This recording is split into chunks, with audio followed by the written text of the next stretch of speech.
Pues muchas gracias, Rafael, por tus palabras.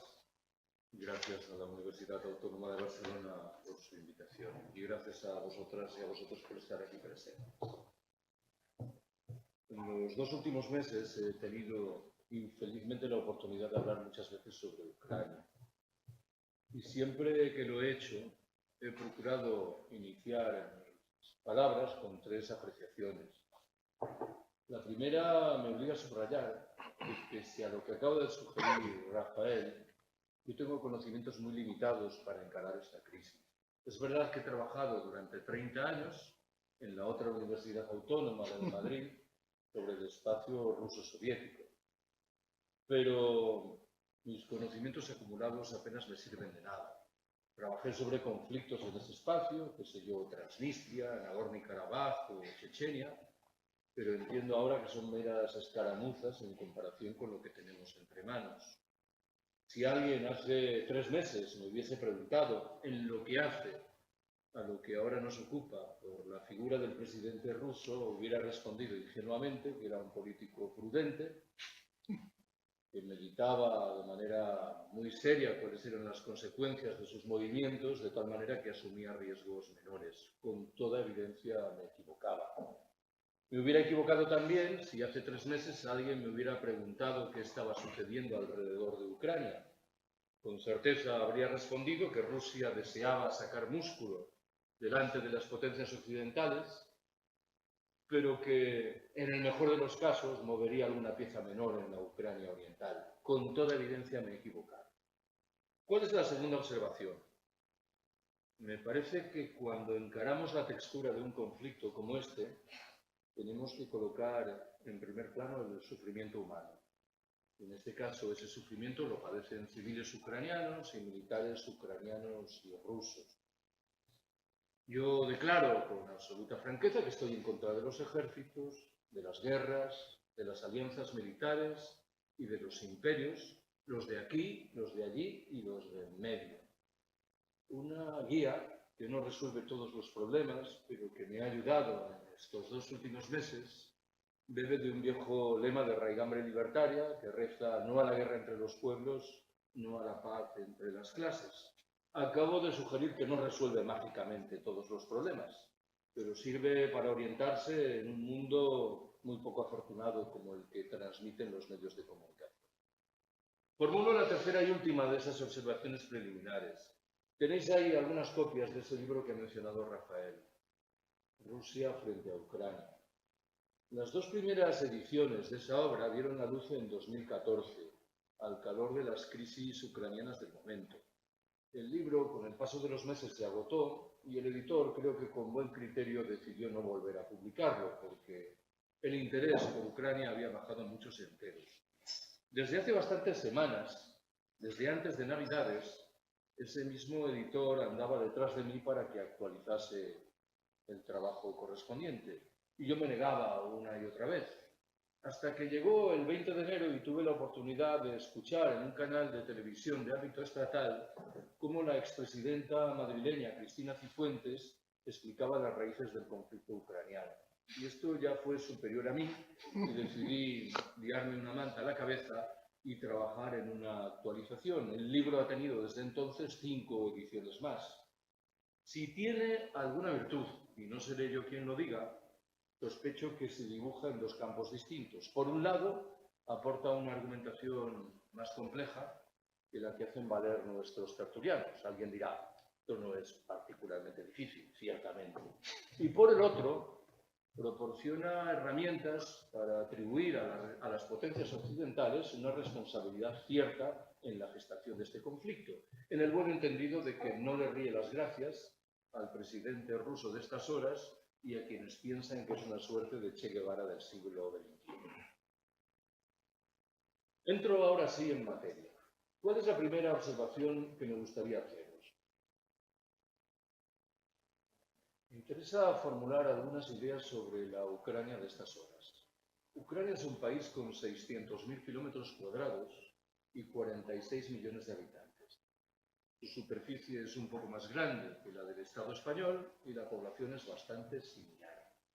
Desde mucho tiempo atrás, el país se ha visto sometido a la codicia de los imperios de los alrededores.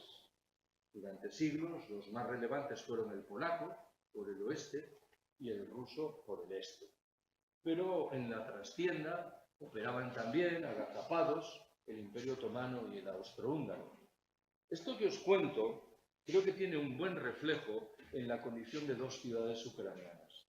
La primera, Lviv o Lvov, situada en el occidente de la República, muy cerca de la frontera con Polonia, solo ha estado sometida a la férula de Rusia durante 50 escasos años en la segunda mitad del siglo XX.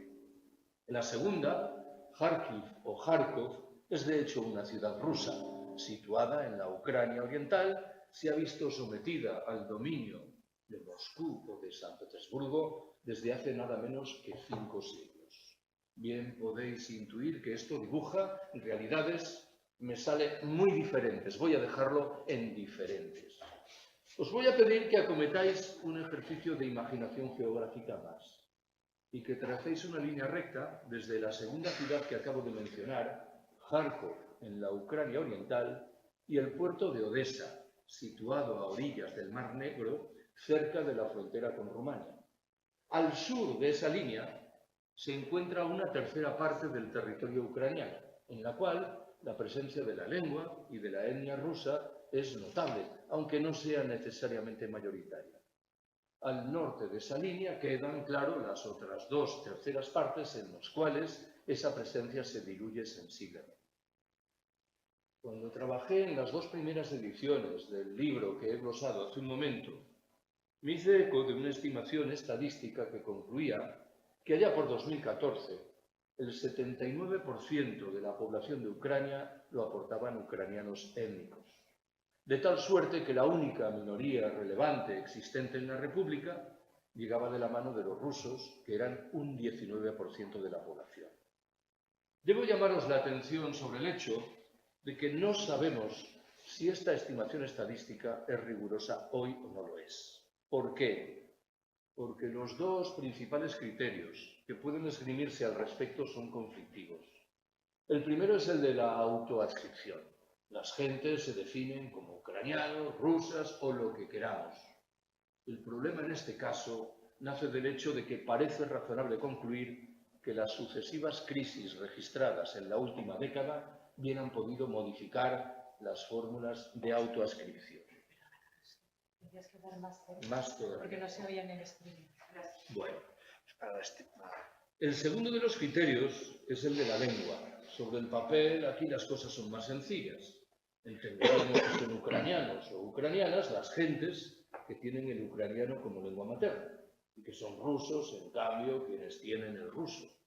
Debo recordaros, sin embargo, que en 2014 había 6 millones de ciudadanos ucranianos que tenían el ruso como lengua materna y, sin embargo, se autodescribían como ucranianos, algo que obliga a recuperar el problema de la escasa fiabilidad de estos datos. Me vais a permitir que agregue un par de rápidas observaciones sobre el escenario político de Ucrania. Es uno de los países más corruptos del mundo, como lo es la vecina Rusia. En 2014, alguien afirmó que el Parlamento ucraniano era el más monetizado del planeta, para subrayar la tesis de que en él tomaban asiento de manera abrumadoramente mayoritaria grandes fortunas o lo que en la jerga hemos dado en llamar oligarcas.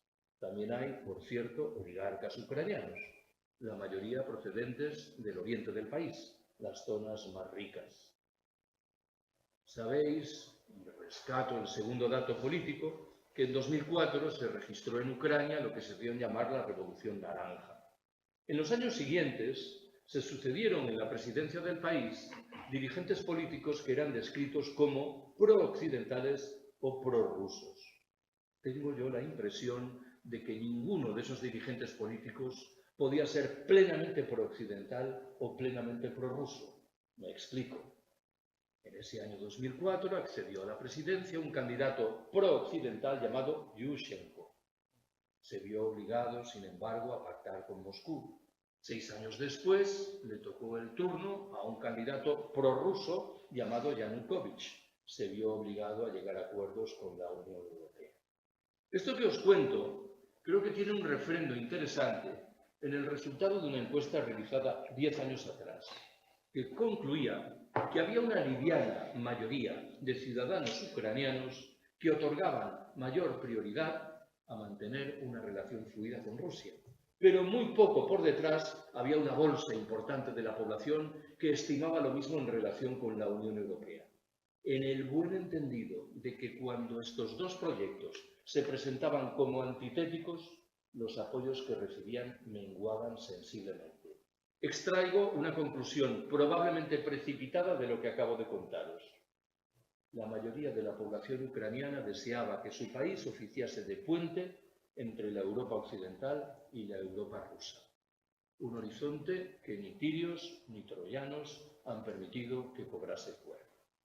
Acabo estas observaciones con el recordatorio de lo que se abrió camino en Ucrania en 2013 y 2014.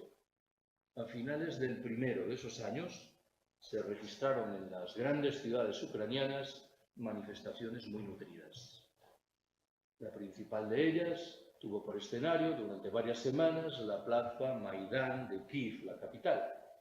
Creo yo que en esas manifestaciones se reunieron de manera muy conflictiva dos flujos de sentido diferente. El primero lo aportaron movimientos sociales de carácter crítico que legítimamente contestaban el carácter corrupto de la Ucrania del entonces presidente Yanukovych. El segundo llegó de la mano de fuerzas de extrema derecha que se aposentaron en muchos de los estamentos del poder de la República de Ucrania y singularmente en los estamentos militares. En febrero de 2014, el presidente recién mencionado, Yanukovych, abandonó el país en virtud de lo que en Moscú se entendió que era un golpe de Estado, con argumentos sólidos, aunque es verdad que los datos podían reunirse en provecho de conclusiones también diferentes. 2 meses después, en abril, la península de Crimea, entonces bajo soberanía ucraniana, aunque con mayoría de población rusa, había sido un regalo que Nikita Khrushchev había realizado a Ucrania en 1954, organizó un referendo de autodeterminación no particularmente limpio, en el transcurso del cual la mayoría de la población se inclinó por respaldar primero la independencia y después la anexión por Rusia.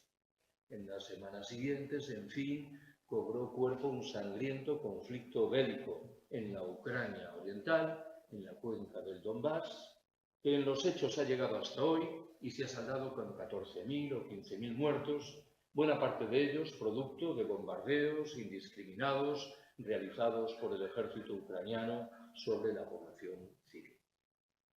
Va la segunda de mis observaciones. Me interesa llamaros la atención sobre 6 datos que creo contribuyen a situar el entorno de la guerra ucraniana de estas horas. ¿Cuál es el primero? Creo yo que en los últimos 30 años, desde el momento de su independencia, Rusia lo ha probado todo en sus relaciones con el mundo occidental. Y entre lo que ha probado ha estado la búsqueda de una relación cordial que en algunos momentos ha sido más bien sumisa. Esto ha cobrado cuerpo en 2 etapas razonablemente largas. Entre 1991 y 1996, con Yeltsin en la cabeza de la Federación Rusa, y entre 2000 y 2006, con Putin en esa cabeza. Permitidme que concentre la atención en esta segunda etapa. En la tarde del 11 de septiembre de 2001, el día de los atentados de Nueva York y de Washington, el ya entonces presidente ruso, Vladimir Vladimirovich Putin, ofreció un cálido respaldo a las políticas supuestamente antiterroristas que se aprestaba a desplegar su homólogo norteamericano del momento, George Bush hijo. Ese respaldo se materializó primero en un franco apoyo de Rusia a la intervención militar norteamericana en Afganistán el propio año 2001 y más adelante en un silencio connivente de Moscú ante una nueva intervención militar norteamericana, en este caso en Irak. Creo que tiene sentido que me pregunte qué fue lo que Rusia consiguió a cambio de lo que en un caso, repito, fue un apoyo manifiesto a Afganistán y en el otro un silencio connivente legitimador, Irak. Nada más sencillo que responder a esta pregunta. Absolutamente nada. Estados Unidos mantuvo en vigor el programa del llamado escudo antimisiles, que en una de sus dimensiones fundamentales obedecía al propósito de reducir la capacidad disuasoria de los arsenales nucleares ruso y chino. Estados Unidos propició una nueva ampliación de la OTAN, que en este caso pasó a beneficiar a 3 repúblicas exsoviéticas, las 3 del Báltico.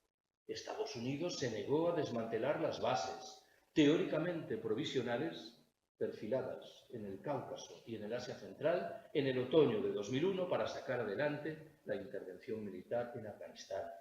Estados Unidos no pestañeó a la hora de apoyar las llamadas revoluciones de colores que auparon al poder a gobiernos hostiles para con Rusia, en Georgia, en Ucrania y en Kirguistán. No consta, en fin, que Washington otorgase ningún tipo de trato comercial de privilegio en provecho de Rusia. Me temo que en estas condiciones a Moscú no le quedaba más remedio que romper la baraja y buscar una política exterior crecientemente independiente. Lo que digo a continuación no me ha hecho ganar muchos amigos en las últimas semanas, pero a mí me parece que es un argumento inocultable. El Putin que conocemos en estas horas nació aquí y es, en una medida no despreciable, el producto de la ignominia, de la agresividad de las potencias occidentales. Segundo dato de entorno. Lo común es que se concluya que Rusia salió vencedora de las crisis ucranianas de 2014. ¿Por qué? Porque se anexionó Crimea primero y porque sentó las bases de una eventual dominación en una parte pequeña de la Ucrania oriental después. Mucho me temo que esta manera de ordenar los datos es poco afortunada. ¿Por qué? En los hechos, el grueso del territorio ucraniano basculó claramente hacia Occidente, de tal manera que Rusia perdió el control sobre ese territorio. Hay una vieja percepción geopolítica que disfruta de apoyos innegables y que entiende que Rusia será un imperio si controla Ucrania. Perderá, en cambio, esa condición de imperio si pierde ese control. Debo confesaros que no simpatizo mucho con esta percepción, pero en cualquier caso me parece que determina poderosamente la visión de los hechos que abraza el presidente ruso de estas horas. Tercer dato de entorno. Yo creo que la crisis ucraniana remite a una colisión tradicionalísima entre imperios, de tal suerte que por detrás de ella es muy difícil apreciar una confrontación entre sistemas políticos, modelos económicos o cosmovisiones ideológicas. Creo que tiene sentido que le preste atención a esta última posibilidad analítica que acabo de desdeñar, la que sugeriría, pese a todo, que hay aquí una colisión entre cosmovisiones ideológicas. He señalado hace unos minutos, lo recordaréis, lo que me parece innegable. En muchos de los estamentos de poder de la República de Ucrania hay una presencia consistente de grupos y gentes de extrema derecha. Pero describir Ucrania como un país marcado indeleblemente por ese código ideológico es simplificar una realidad mucho más compleja. Según la percepción al uso, en el Parlamento ucraniano no toman asiento o toman asiento de manera marginalísima fuerzas políticas de extrema derecha. Bien sabéis que el presidente ruso Putin ha señalado en repetidas oportunidades en los 2 últimos meses que uno de los objetivos de la acción militar de su país en Ucrania es desnazificar esta última. No vaya a ser que la operación desnazificadora se traduzca en una renazificación a través de la presencia del ejército ruso, riesgo que me parece evidente. ¿Por qué? Porque tiene uno la obligación de preguntarse qué es lo que ocurre al otro lado de la frontera. ¿Cuál es el amasijo que se ha perfilado en la Rusia de Putin y también, y por extensión, entre sus aliados locales en el Donbass? Disculpa, Carlos, que dice que no va muy bien. Bueno, ahora sí.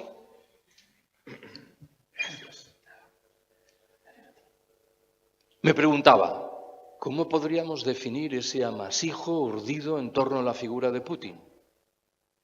Estamos hablando de un país indeleblemente marcado por una pulsión imperial militar, que abraza un nacionalismo que a menudo presenta perfiles étnicos, que postula una defensa rotunda de los valores tradicionales, de la familia y de la Iglesia ortodoxa, que bebe de ese magma profundamente detestable de los oligarcas que labraron sus fortunas al calor de una fraudulenta privatización de segmentos enteros de la economía pública en la última década del siglo XX, que exhibe, en fin, y por dejarlo ahí, lacerantes desigualdades sociales. No sé qué todo esto pueda tener que ver con un proyecto antifascista que algunas personas, sin embargo, siguen identificando. ¿Cuál es el cuarto dato de entorno? Tengo que rescatar un concepto vital para explicar cosas importantes. Me refiero al gas natural. Se ha dicho muchas veces que la Unión Europea en general y alguno de los Estados miembros en particular arrastra una delicada dependencia con respecto a los suministros del gas natural ruso. Es verdad, pero a menudo se olvida que la dependencia es mutua. Rusia no disfruta, en el corto y en el medio plazo, de un comprador alternativo para su gas natural y precisa, sin embargo, como agua de mayo, las divisas fuertes que se derivan de sus exportaciones de materias primas energéticas. Hace unas semanas, con vocación irónica, coloqué en las redes sociales un comentario que mal que bien decía que si alguien desea salvar el pellejo en la Ucrania de estas horas, está claro qué es lo que tiene que hacer: plantar su tienda de campaña en las proximidades de un gasoducto. Nadie bombardea los gasoductos, ni el ejército ruso ni el ejército ucraniano. Probablemente recordaréis los más veteranos y veteranas, que en 2006 y 2009 se registraron sendas crisis del gas en la relación entre Rusia y la Unión Europea. Crisis provocadas por desavenencias comerciales entre Moscú y Ucrania. Esas crisis se saldaron en la interrupción durante unas pocas horas de los suministros de gas natural ruso a la Unión Europea. En 2014, como ya sabemos, se abrió camino una guerra sangrienta en el Donbass, en la Ucrania oriental. Llamativamente, nunca se interrumpieron los suministros de gas natural. Poderoso caballero es don dinero, que escribió Quevedo hace 4 siglos. Voy a por el quinto dato. Creo que tendremos que acostumbrarnos a lidiar con conflictos sucios, en los cuales el currículo penal de muchos de los agentes que operan sobre el terreno deja que desear. Lo digo de otra manera. No vamos a enfrentarnos a conflictos de perfil claro como los de Palestina o el Sáhara Occidental, en los cuales es muy sencillo identificar agresores y víctimas. Pongo un ejemplo de lo que quiero decir. El de la actitud que todos esos agentes que operan sobre el terreno han mostrado en relación con el derecho de autodeterminación. Lo han blandido cuando les interesaba y lo han despreciado cuando no les convenía. Estados Unidos postuló ese derecho en Kosovo en 2008, pero lo ha rechazado en Osetia del Sur, en Abjasia o en Crimea.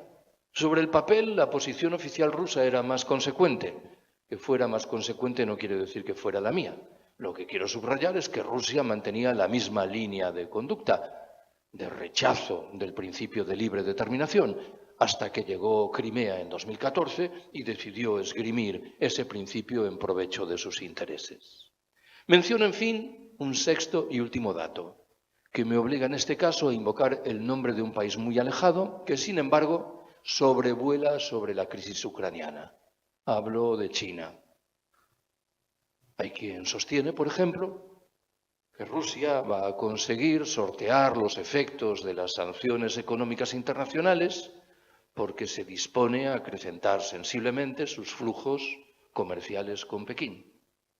La relación bilateral ruso-china es cordial, pero no acaba de soltarse en plenitud, porque entiendo yo que por detrás hay problemas más graves de lo que una primera lectura invitaría a identificar. ¿En qué estoy pensando?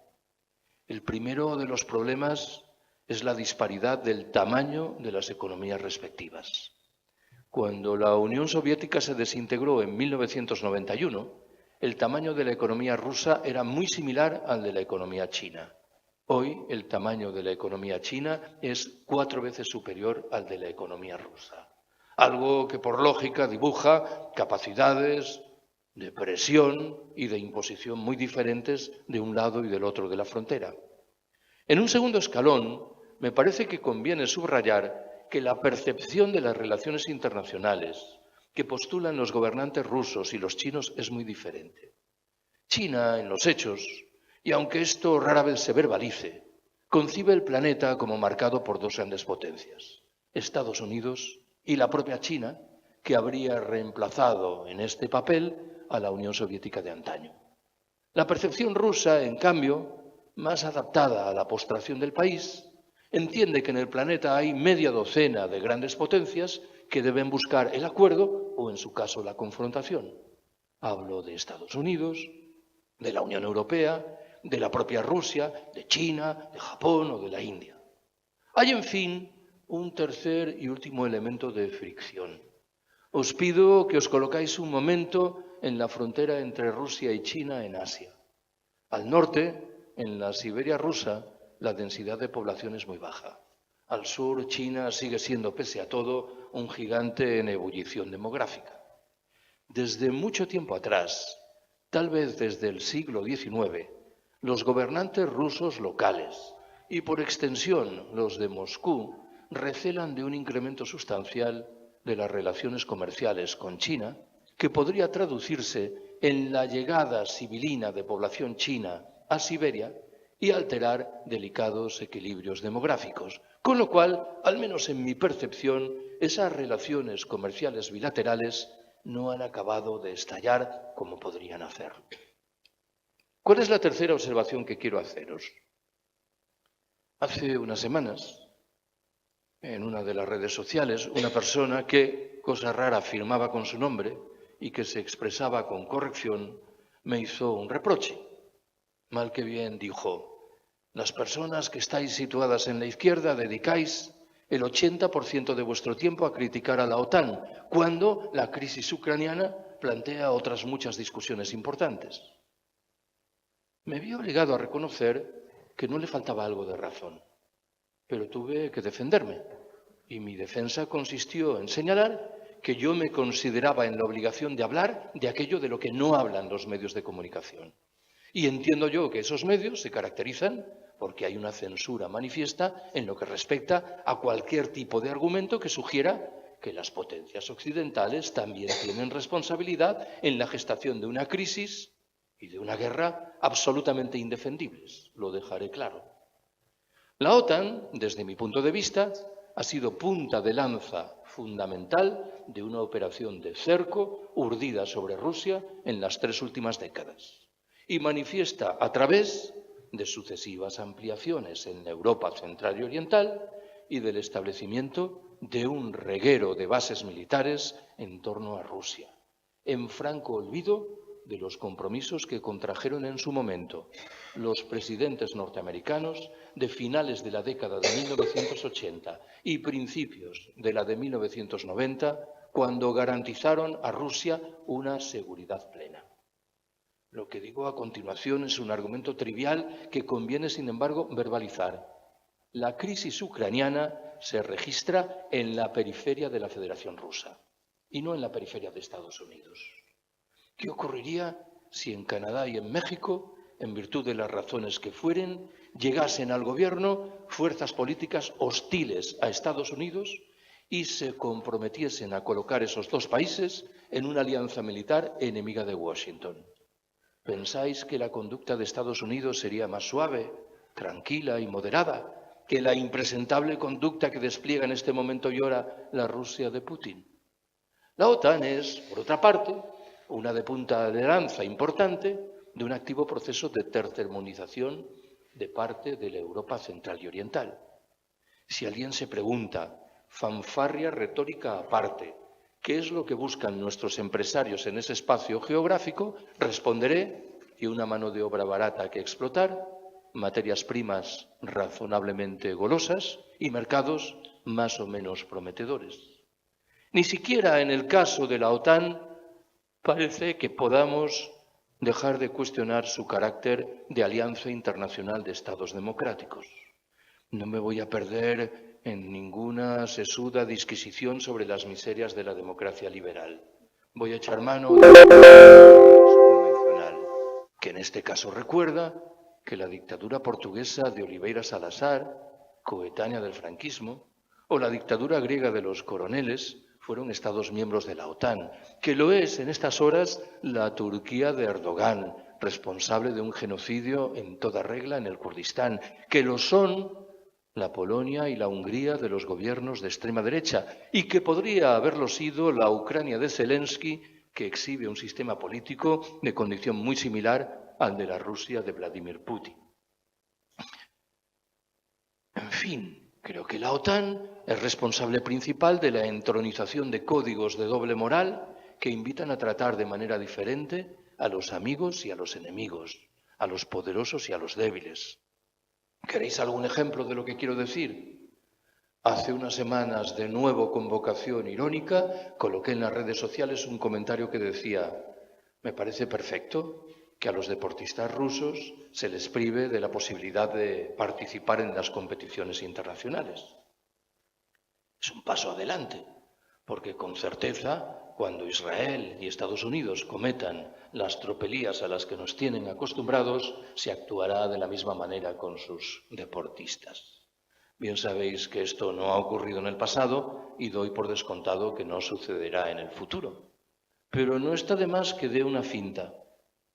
Yo creo que hay que mostrar admiración con las gentes que aquí y entre nosotros muestran su solidaridad con quienes huyen de una guerra pavorosa en Ucrania. Pero quiero preguntarme dónde estábamos hace 20 años cuando el ejército de Putin desplegaba una política de tierra quemada en Chechenia. Parece que los chechenos y las chechenas no disfrutaban de los mismos derechos a la solidaridad. Se ha dicho en numerosas ocasiones en las últimas semanas que lo de Ucrania es inenarrable. Lo es ciertamente, pero ni más ni menos inenarrable que lo ocurrido en Irak en 2003 al calor de la presencia del ejército norteamericano. Voy a por la cuarta observación y penúltima, que me obliga a descender sobre el escenario ucraniano de estas horas.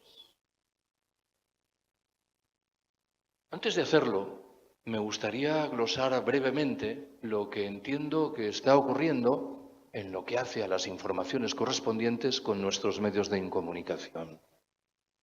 El trabajo de estos últimos se caracteriza, en primer lugar, lo dije antes, por la censura.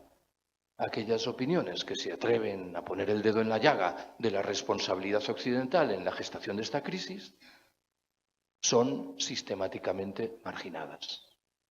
Se caracteriza en un segundo escalón por una manipulación maniquea. Yo entiendo que habiendo un agresor y una víctima, los medios muestren una genérica simpatía por la víctima. Me parece lógico, pero no hasta el extremo de distorsionar dramáticamente la realidad. Cualquier persona que escucha el contenido de un informativo de un canal de televisión se percata de que aquí pareciera como que hay un ejército profesionalmente encaminado a cometer los delitos más graves y del otro lado un grupo de monjitas saludables. En fin, por detrás ha cobrado cuerpo un discurso manifiestamente rusofóbico que está suscitando una respuesta alternativa tan lamentable como esa de la mano de una incipiente ucraniofobia. Tengo yo la impresión de que los expertos han sido marginados en la consideración de estas cuestiones. O en su defecto, han sido sustituidos por expertos en cuestiones militares que saben mucho de regimientos, de tanques y de cazabombarderos, pero que son incapaces de mencionar un nombre propio o una fecha en relación con Ucrania. Si queda algún rescoldo de debate abierto, se encargan de acallarlo los integrantes de esta plaga contemporánea que son los tertulianos. En el inicio del conflicto, un sábado, me permití colocar en las redes sociales, de nuevo con vocación irónica, un comentario que sugería que yo esperaba como agua de mayo que en la sexta noche Miguel Ángel Revilla, el presidente cántabro, nos explicase la textura de fondo del conflicto ucraniano. Debo confesaros que yo lo escribí de broma, pero estaba allí por la noche explicando, ¿no?, la textura de fondo del conflicto ucraniano. Esto es intrínsecamente perverso per se, pero lo es aún más si anticipamos lo que puede ocurrir en el futuro. Bueno, ¿cuál es mi primera consideración sobre el escenario de estas horas? Vuelvo al principio, cuando confesé mi incapacidad para dar cuenta de procesos complejos. Si alguien me pregunta por qué Rusia ha intervenido militarmente en Ucrania, responderé que no lo sé. O en su defecto, que puedo aportar al respecto explicaciones más o menos interesantes, pero que no acaban de convencerme. ¿Cuáles son esas explicaciones relatadas sucintamente? La primera señala que el escenario económico y social ruso es muy delicado desde hace una década. Conforme a esta percepción, la dirección política del país habría procurado una intervención militar rápida e incruenta en Ucrania, con la vista puesta en acallar eventuales protestas internas. Esta tesis es débil porque, siendo delicado ciertamente el escenario económico y social de Rusia, tampoco era tétrico. Más allá de lo anterior, parece que la guerra ucraniana no ha hecho sino fortalecer los elementos de crisis de ese escenario. Una segunda tesis, esta de carácter personalista, entiende que al presidente ruso Putin le habría saltado un impulso de carácter imperial militar que le habría aconsejado intervenir en Ucrania para restaurar un pleno control sobre el país desde Rusia y mostrar músculo nuevo delante de las potencias occidentales. Esta tesis creo yo que es débil porque no explica el momento. ¿Por qué ahora y no en 2014 o dentro de 5 años? Pero más allá de lo anterior, en el fondo nos está diciendo que Putin enloqueció hace 2 meses. Rusia es un país complejo, no lo olvidéis, en el que la toma de decisiones se ajusta también a códigos complejos, de tal manera que en el proceso correspondiente intervienen instancias del poder político, económico, militar, con lo cual conviene recelar de las explicaciones de carácter psicológico, por mucho que sea cierto que el poder está muy concentrado en la figura del presidente.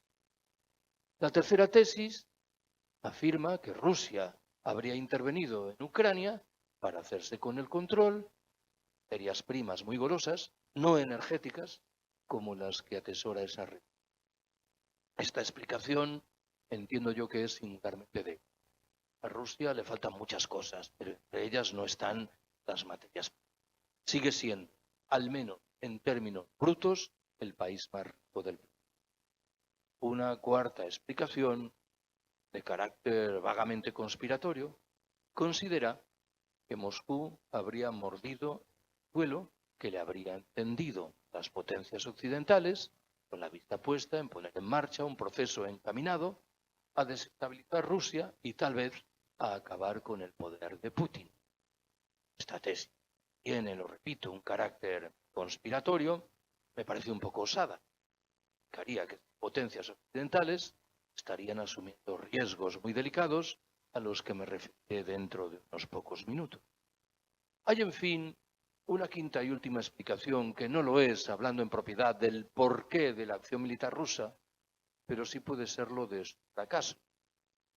Un rumor muy extendido sugiere que la cúpula, o buena parte de la cúpula, del Servicio de Inteligencia y de Seguridad ruso está retenida en Moscú desde hace más de 2 meses, por haber proporcionado información falsa, o si no falsa, equivocada, en lo que hace a las operaciones del ejército ucraniano. De tal manera que Rusia habría concebido una operación militar muy rápida, quirúrgica, que habría provocado los resultados apetecidos y que no habría abierto el camino a una reacción occidental suficientemente fuerte. Este mismo orden de cosas quiere que Putin permanecería ajeno desde hace varias semanas a los consejos de sus asesores, un poco a la manera de ese Hitler que aparece retratado en esa película El hundimiento que probablemente tuvisteis la oportunidad de contemplar hace unos. Todas estas explicaciones arrojan alguna luz y permiten colocar alguna pieza del rompecabezas. Pero repito que, a mi entender, no nos sirven demasiado para explicar algo que aún en este momento y hora me sigue sorprendiendo. ¿Cuál es el segundo elemento de balance del escenario ucraniano? Sobre el papel es más sencillo responder a una pregunta relativa a cuáles son los objetivos militares de Rusia en Ucrania. O sobre el papel, porque si esta pregunta me hubiese sido formulada hace un mes, yo hubiera dado por descontado que entre esos objetivos no estaba, sin más, apuntalar la posición correspondiente a las milicias prorrusas en la Ucrania oriental. De lo contrario, difícilmente podríamos explicar una ofensiva militar terrestre sobre Kiev, la capital, y otra sobre Odessa, en el Mar Negro, a muchos centenares de kilómetros de la Ucrania oriental. Hace algo así como un mes, portavoz significado del Ministerio de Defensa ruso señaló que en adelante, y sin embargo, el énfasis de la operación militar se concentraba en la Ucrania oriental. No se han cerrado, sin embargo, las discusiones sobre objetivos más ambiciosos. Hay quienes piensan que Rusia lo que desea es privar a Ucrania de un acceso al mar de Azov, comunicar Crimea con la Ucrania oriental.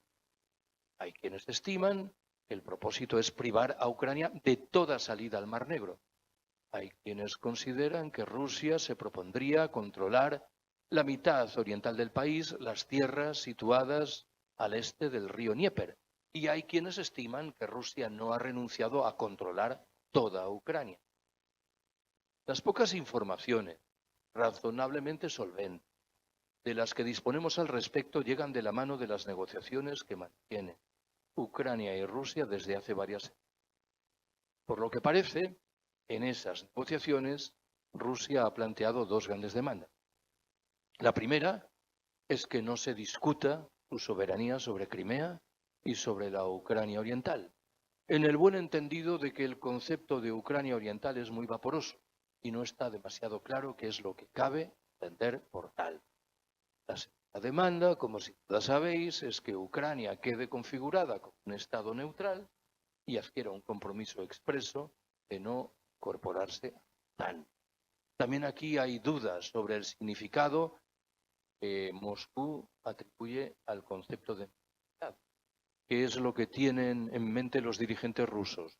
¿El modelo finlandés o el modelo binario? Finlandia, como si todas sabéis, es un Estado miembro de la Unión Europea que no forma parte, sin embargo, de la OTAN y que disfruta de una política exterior todo lo independiente que puede ser la política exterior de un Estado en el planeta contemporáneo. Bielorrusia, en cambio, es un aliado dócil de Rusia, de tal suerte que a duras penas cabe acatar la etiqueta de Estado neutral. Si Moscú aceptase el principio de una Ucrania finlandizada, si aceptase el modelo del finlandés, entiendo que tendríamos movimiento de respuesta. Tanto más si esta decisión se viese acompañado de políticas de desmilitarización que afectasen a Ucrania, desde el Báltico, a Polonia, a la Checa, a Eslovaquia, a Hungría, a Alemania y a Bulgaria, y a la. Tercer elemento y último de valoración del escenario presente. Acabo de mencionar esas negociaciones que se prolongan ya durante varias semanas.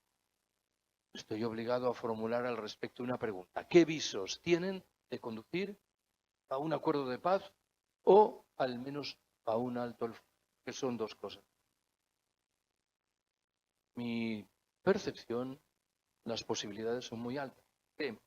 Porque entiendo yo que todos los agentes que operan sobre el terreno están con el agua al cuello. Está, en primer lugar, con el agua al cuello el gobierno ucraniano. Aunque la resistencia militar ucraniana es sorprendente, no nos engañemos, la posición correspondiente no. ¿Cómo? Percepción llevan algo de razón aquellos analistas que Rusia en las últimas semanas sugieren, por ejemplo, que si el ejército ruso ocupase Kharkov o Mariupol, el gobierno ucraniano se desmoronaría. ¿Por qué? El argumento es un poco exagerado. Creo que el ejército ucraniano, en virtud de razones explicables, está desplegado en las fronteras septentrional, oriental y meridional del país, de tal suerte que lejos de esas fronteras no hay. si Rusia rompiese las líneas de frente y a ocupar territorios con enorme comodidad. Tampoco es cómoda la posición del presidente ruso Putin, que sospecho está de nuevo con agua al cuello. ¿Por qué? En primer lugar, porque con toda evidencia las operaciones militares en Ucrania no discurren conforme a lo apetecido. Caso no especulo, está con escuchar lo que señalan significados portavoces del Ministerio de Defensa ruso. Más allá de lo anterior, Rusia tendrá que explicar qué es lo que se dispone a hacer en los territorios ucranianos de este. Pongámonos en el caso maximalista de que acabase por ocupar toda Ucrania. ¿Cómo se controla un país de 600.000 kilómetros cuadrados y 46 millones de habitantes con una población mayoritariamente hostil? El único conocimiento que disfrutamos en relación con fenómenos similares lo aporta la ocupación nazi de Ucrania, de Bielorrusia y de parte de la propia Rusia en 1941. Creo que no preciso recordaros cuáles eran las herramientas que empleaban los nazis. Putin tiene que hacer frente también a las sanciones económicas internacionales. En este caso han sido particularmente duras y que, a diferencia de lo ocurrido en 2014, han generado muchos cortocircuitos en el sistema comercial bielorruso. Una estimación reciente sugiere que el Producto Interior Bruto del país podría recular un 10, un 12% en 2022, en un escenario en el que la inflación alcanzaría niveles del 20-25% y en el que el desempleo, que es ciertamente bajo, podría multiplicarse por 2. Pero Putin debe hacer frente también a las presiones de sus oligarcas. Aunque muchos de ellos son figuras próximas al presidente, a buen seguro que están que trinan. Buena parte de sus negocios han entrado en quiebra técnica. No sabemos, en fin, qué ocurre con la opinión pública rusa. Una encuesta reciente de 2 semanas atrás del Instituto Levada, un instituto independiente, concluía que un 80% de la población del país respaldaba la operación militar en Ucrania, en el buen entendido de que ese respaldo podía ser más entusiasta o menos. El propio Centro Levada, sin embargo, ha avisado desde hace años que los datos que maneja generan desconfianza porque muchos de los encuestados confiesan o carecer de conocimiento o, más aún, no querer expresarse con libertad, no poder hacerlo. Debo recordaros, sin embargo, que la guerra ucraniana se despliega en la proximidad de las grandes ciudades rusas, en un escenario en el que las relaciones de parentesco a un lado y a otro de la frontera son muy fluidas. No sabemos, en fin, qué está ocurriendo con los cuerpos de los soldados rusos fallecidos en Ucrania. Hace 3 semanas, si no me equivoco, un diario de Moscú próximo a Putin, Komsomolskaya Pravda, colocó durante unos pocos minutos en su página web una estimación que hablaba de casi 10.000 soldados rusos muertos. Veo que tiene uno derecho a alimentar la sospecha de que se está aplicando una fórmula similar a la que cobró cuerpo en 1979, al calor de la intervención soviética en Afganistán, y de la que se reveló 2 décadas después al calor de las 2 guerras ruso-chechenas postsoviéticas. Los soldados rusos que combatían procedían siempre de zonas rurales, de tal manera que se evitaba el impacto de la llegada de los cuerpos a Moscú o a San Petersburgo. Hace unas semanas me consideré en la obligación de reproducir unas declaraciones emitidas por quien pasa por ser el único de los diputados de la Duma, de la Cámara Baja del Parlamento ruso, que ha declarado públicamente su oposición a la guerra. Un diputado comunista por Samara llamado Mikhail Medvedev. Medvedev dijo: yo he respaldado las declaraciones de independencia de las 2 repúblicas populares del Donbass, de la República de Donetsk y de la República de Lugansk, porque entendía que era una medida inteligente para poner freno a los bombardeos indiscriminados sobre la población civil realizados por el ejército ucraniano. Pero no sé qué tiene que ver con la causa de la paz bombardear o ocupar Kiev, la capital ucraniana. Tengo la impresión de que no faltan en Rusia muchas gentes que empiezan a razonar, pese a la censura y la represión, en términos similares. Intuyo, en fin, que también están con el agua al cuello, claro que en virtud de razones diferentes, las potencias occidentales. ¿Por qué? Porque le están viendo las orejas al lobo del riesgo de una desestabilización en Rusia con horizontes difíciles de apreciar. Podemos descartar que se registre un golpe palaciego, que aupe a la presidencia del país, a un dirigente afín a Putin, pero más presentable, como podría ser el caso del expresidente Dmitry Medvedev. Tiene que prestar atención a la posibilidad de que se haga valer ruido de sables, porque parece que en la cúpula militar rusa hay discrepancias lógicas en lo que respecta a lo que está sucediendo en Ucrania. Estamos hablando, no lo olvidéis, del Estado federal más grande del planeta, que las tensiones internas están a la orden del día desde hace 30 años y en el que no es de descartar manifestación de unidos. Hablamos de una gran potencia dotada de varios millares de cabezas nucleares, algo que le otorga a estos debates una dimensión potente, hasta el punto de que ni siquiera cabe descartar que a la postre las potencias occidentales estuviesen interesadas en apuntalar el poder de Putin como garantía de la preservación de la estabilidad en la Federación Rusa. A mi entender, esas potencias no han respondido convincentemente a una pregunta central. ¿Qué es lo que les interesa más? ¿Una Rusia fuerte que ponga orden en su patio trasero o una Rusia debilitada que permita garantizar una macrooperación de rápido? Solo hay una instancia que desde mi punto de vista sale manifiestamente fortalecida de toda esta crisis. Hablo de la OTAN, de la Organización del Tratado del Atlántico Norte, que ha recibido un regalo espectacular del lado de Putin. El fortalecimiento de la OTAN anuncia un futuro de militarización, de crecimiento espectacular del gasto militar, ventas de armas, de autoritarismo, de represión de las disidencias, de injerencias y de intervenciones militares que probablemente no van a precisar la etiqueta de humanitario. Va la quinta y última de mis observaciones en forma de una rápida conclusión.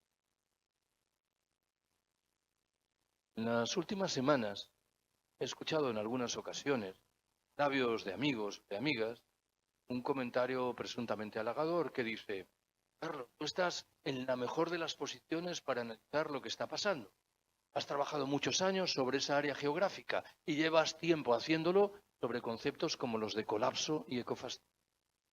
Nada más sencillo que intentar mezclar lo uno y lo otro. Me declaro manifiestamente incapaz. Mi zozobra es tal que mis posibilidades de ordenar racionalmente los datos son prácticamente nulas. Aún así, intento formular alguna apreciación al respecto. Encuentro entre quienes piensan que el riesgo de un colapso general del sistema está ya aquí. Dado ante todo, el cambio climático, el agotamiento de todas las materias primas energéticas que hoy empleamos y de crisis como las que afectan a la demografía, al escenario social, pandemia, los cuidados o a las finanzas. Uno de los horizontes que al calor, antes y después del colapso, conviene que suscite nuestra atención es el de un incipiente ecofascismo. Ya sé que la palabra resulta moderadamente sorprendente. Estamos acostumbradas a concluir que el prefijo eco acompaña siempre realidades saludables o, como poco, realidades neutras. Debo recordaros, sin embargo, que en el Partido Alemán Nacional Socialista, el partido de Hitler, operó un activo grupo de presión de carácter ecológico que defendía la vuelta al mundo rural, que criticaba las consecuencias negativas de la urbanización y de la industrialización, que postulaba en su caso el despliegue de prácticas de corte vegetariano, todo ello naturalmente al servicio. La raza elegida estaba en condiciones de imponer reglas del juego de obligado cumplimiento a los demás. He recomendado muchas veces los últimos años la lectura de un libro de un periodista alemán llamado Karl Ameri. En versión castellana, esa obra se titula Auschwitz, comienza el siglo XXI, entre signos de interrogación.